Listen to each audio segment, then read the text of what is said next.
ازيكم يا اجمل شيفستات. شيفست هتعمل معاكم صلصة الطماطم، الصلصة اللي بنجيبها من بره في البطرمانات. هنعملها مع بعض بكل سهولة وما تفرقش اي شيء عن الصلصة اللي بره، وكمان صحية اكتر بكتير من غير مواد حافظة ولا الوان صناعية.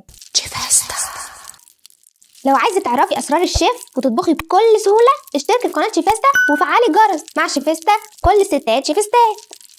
المكونات: كيلو ونص من الطماطم، بنجراية، ربع كوباية من السكر، 3 معالق كبار من النشا، نص ليمونة.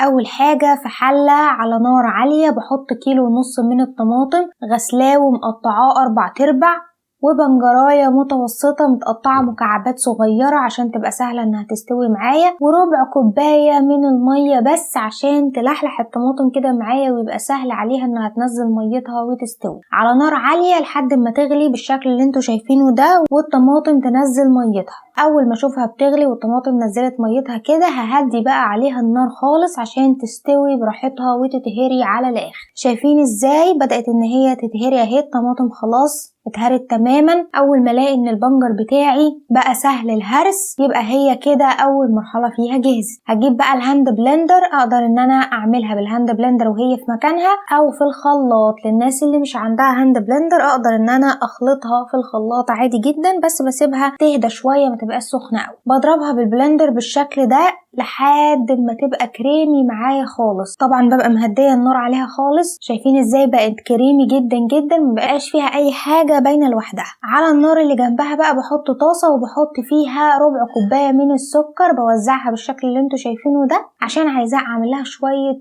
كراميل. والصلصه معايا على النار هاديه جدا جدا، واحط عليها عصير نص ليمونه. الليمونه طبعا بتعمل معايا عمليه الحفظ للصلصه. بسيب الصلصه على نار هاديه طول ما السكر على النار عشان انا عايزه الصلصه تفضل سخنه عشان الكراميل او السكر بتاعي لما ينزل عليها ما ينشفش او يخرز. شايفين انا مش بحط ايدي في الكراميل خالص، انا سايباها على نار عاليه على قد الطاسه الصغيره بتاعتي لحد ما كله يسيح. بقلبه بالشكل ده من غير ما احط فيه اي معلقه ولا اي حاجه خالص. الكراميل على طول مش هياخد معايا 5 دقايق. اول ما الاقي ان السكر كله داب ومفيش اي حبيبات سكر في الكراميل بتاعتي خلاص يبقى كده جاهز، عشان السكر ده بعد كده ما يخرصش معايا ويدوب في قلب الطماطم. طبعا الكراميل ده بيديني لون اغمق للطماطم وكمان طعم حلو قوي. شايفين الكراميل كده كل السكر اللي فيه ساح، ما بسيبوش على النار اكتر من كده خالص عشان طعمه ما يمررش او يتحرق معايا. بحطه على طول وانا بقلب بشكل مستمر.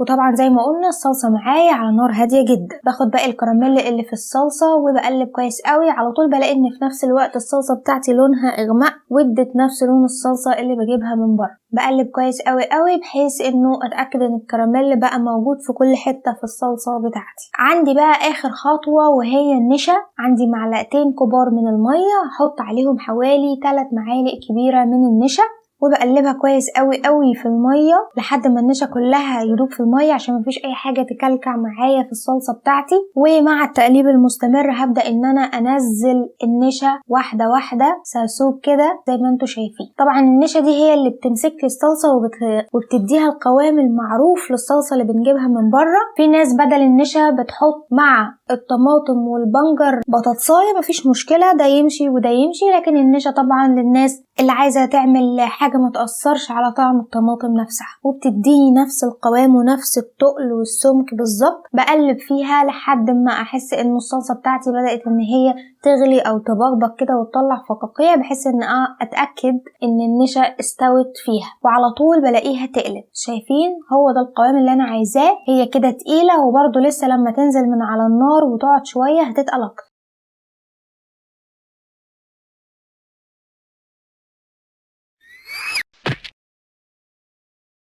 بسيب الصلصة تهدى بس شوية تبقى دافية وبكون محضرة برطمان ازاز كبير بالشكل ده على قد كمية الصلصة اللي انا عاملاها. طبعا بكون غسلاه ومنشفاه كويس ومعقماه على النار، بحطه على النار كده وبعرضه للحرارة عشان يقتل اي ميكروبات فيه، عشان تعيش معايا الصلصة اكتر وقت ممكن، زي ما بعمل في المربى وفي المخللات ومتعودين مع بعض. بحط كمية الصلصة كلها في البطرمان بتاعي. شايفين قوامها عامل ازاي؟ ولسه اما تبرد كمان هتبقى احلى واحلى. في ناس بتصفيها لو انتي مش حابة فيها البذر بتاع الطماطم، لكن انا ما حبيتش اعمل الخطوة دي لانه هي مش مهمة، وكمان مش عايزة اصعبها عليكم. مش هيبقى فيه اي فرق في الطعم ولا في القوام خالص، وبالتالي ملوش لازمة ان انا اصفيه. طبعا مش بغطي البطرمان بتاعي خالص الا لما يبرد تماما. لازم الصلصة تبرد تماما عشان ما تعملش معايا مية او تعرق في قلب البطرمان. وبحفظها في التلاجة عندي، بتقعد معايا حوالي 3 أسابيع لشهر، ممكن تقعد اكتر من كده. طبعا طول ما انت معقمة البطرمان وطول ما الصلصة بتاعتك معمولة بشكل مظبوط، لاني حاطة فيها المواد الحافظة بتاعتها كلها وهي زي الفل. ممكن في التلاجة احطها، ممكن في التلاجة اقلبها على الغطا بتاعها، يعني احط البطرمان بالمقلوب، او ممكن احط زيت على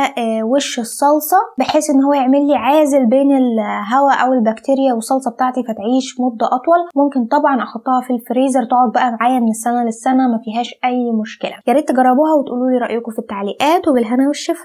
لو عجبتكم فيديوهات شيفيستا اعملوا لايك للفيديو وسبسكرايب للقناة وفعلوا الجرس اللي جنب السبسكرايب.